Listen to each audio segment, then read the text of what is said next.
We live in a time where everybody wants to be a public figure.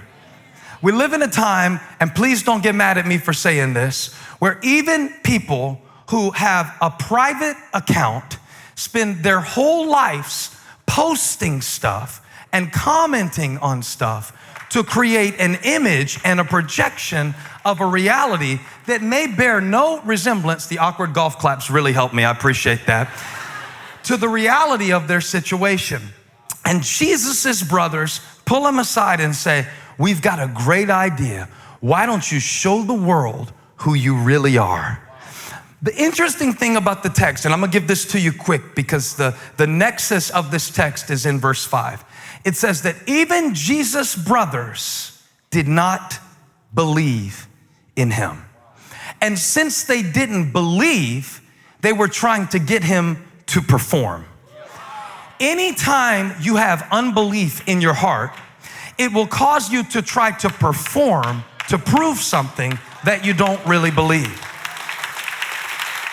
In psychological terms, it's called the Fraudulence Complex, or some call it the imposter syndrome. And it speaks about how many of us have an inability to internalize our strengths and our accomplishments. Psychologists call it the imposter syndrome because they say that many of us secretly, deep down, feel like we're a fraud. Many of us secretly, deep down, feel like we have so much less to offer than what people expect. And that even when people compliment us, we figure that the reason that they're complimenting us is because they don't really see us for who we are. And if they ever saw us for who we are, if they ever saw how stupid we feel, if they ever saw how inexperienced we feel, if they really saw how nervous we really feel, they would kick us out the room. It happens to fathers, it happens to mothers, it happens to leaders, it happens to teenagers. It is the fear of being found out to be less than they thought you were. It is the fear that keeps you in a performance mode. It is the fear that keeps you spending money to look like something important because deep down you're afraid that you're really not. It is the fear that keeps you overcompensating, and you get in situations, and rather than letting other people be the center of attention, you feel the need to overcompensate to show how intelligent you are, because deep down you don't feel intelligent enough. So people think you're cocky, but you're really not cocky. You're scared with the conflict between who they think you're supposed to be and who you feel like you really are. It's called the imposter syndrome.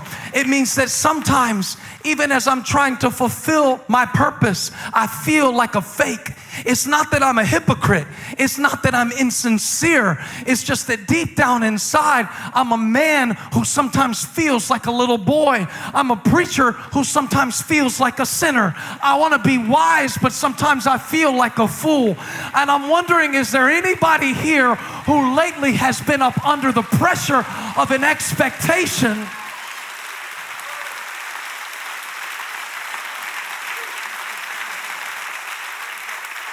And when you feel that, the temptation and the tendency is to prove it. I gotta prove I'm a good dad. I gotta prove I'm a good mom. I gotta prove I'm a good preacher. I gotta prove it. And when you do it to prove it, it takes the joy out of it. See, Jesus didn't mind performing miracles. He just wasn't going to do it for the wrong motives. Jesus was going to Judea. He just wasn't going to make a public spectacle out of his power. Jesus was ultimately determined to show the world who he was, but he wasn't going to do it for the gram.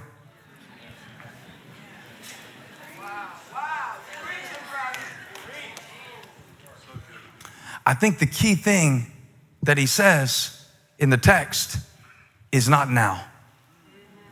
I'm going to Judea, which is the region where he would ultimately give his life, but not now. And it's such a weird world we live in, isn't it? I'm so scared for my kids. Honestly, I don't even know what to tell them about growing up in a time where we've always had the pressure, but now the performance. Now everybody gets to experience performance anxiety because we all perform our lives for one another all the time, just constantly. If you cook a good meal for your family, it does not count unless you make an Instagram story out of the meal. This is a very common thing to preach about. It's common because it's killing us. Jesus said, if I go to Judea for the wrong reasons, and if I show up with the wrong motives, and if I live my life to perform for others rather than to glorify my Father, it'll kill me. The religious leaders were waiting to literally kill Jesus, but I wonder what are the things that are killing you? It says that he purposely stayed away from Judea. What do you need to purposely stay away from in this season of your life? What do you need to purposely stop thinking about in this season of your life? Who do you need to purposely stop comparing yourself to in this season of your life? For me, it's Buck. I was doing squats the other day, and Chunks was watching me do these squats, and I was doing them deep squats. I only do leg day once every 6 weeks, so I got to make it count when I do it. And I don't know if I can do it in these jeans. I should have tested this. I hadn't done this illustration yet. But I was down deep on the squat. Now, Buck wasn't there that day. Chunks was there. And Chunks was spotting me. And he said, what are you doing? And I said, I'm doing my squats like Buck. But he said something so important. He said, don't do them like Buck. Buck is built different than you.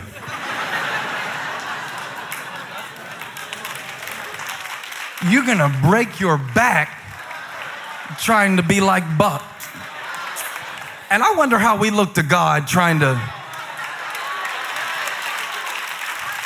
You are gonna snap your hamstring. You are gonna pop your quads trying to be Buck. Trying to. I went on Instagram the other day, and I saw Kevin Hart, and I felt like a failure in my whole life. I felt like, what am I doing with my whole life? What is the point of my existence? Within 15 seconds, here I am with a burden on me that I wasn't built for by comparing myself to someone with a different calling. And please don't judge me while I am in this vulnerable position. Because the truth of the matter is, some of you are hurting in ways that you don't have to hurt, because you are putting yourself in a position that you were not built to live in. Jesus said, I'm not going to Judea because you want me to go to Judea. I don't have to post it to prove it. I don't have to turn stones into bread to show that I'm the Son of God. I live out of purpose, not for popularity. I live out of purpose, not for the praises of men, but for the praise that can only come from God. And I wonder if there's somebody today who is content to stay in Galilee, to know that it's my season to be obedient. And that's all I have to do.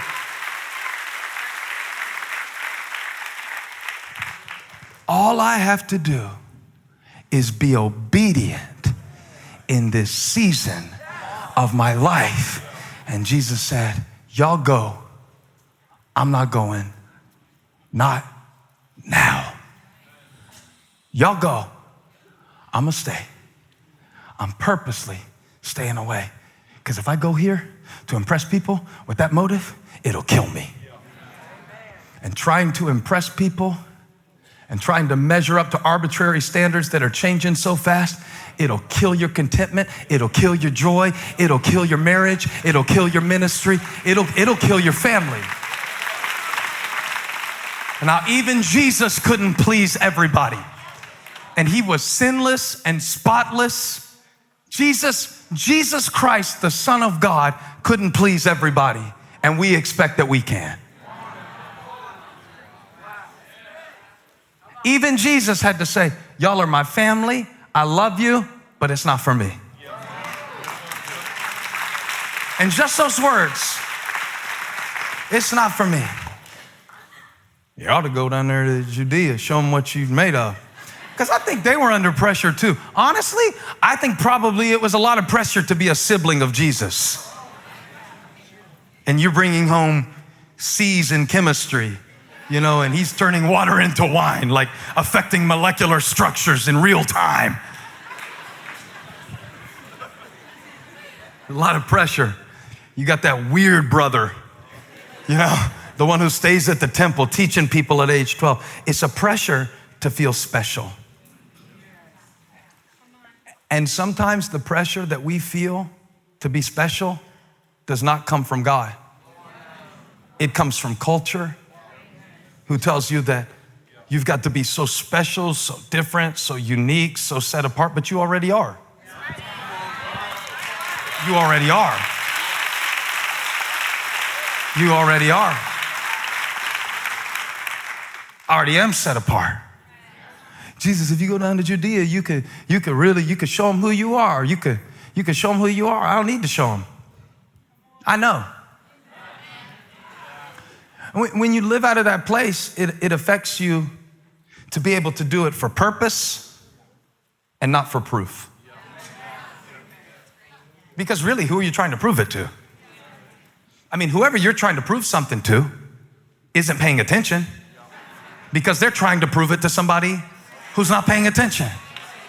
And they're proving it to someone who's not paying attention. And so while we're busy posting to each other our results to prove to one another what we're worth, our purpose is dying in the place of our insecurity. Hey, thank you for watching. Make sure you subscribe to this channel so you don't miss a single video or live stream, and share this video with a friend. And don't forget, you can join me live every Sunday. Thanks again for watching.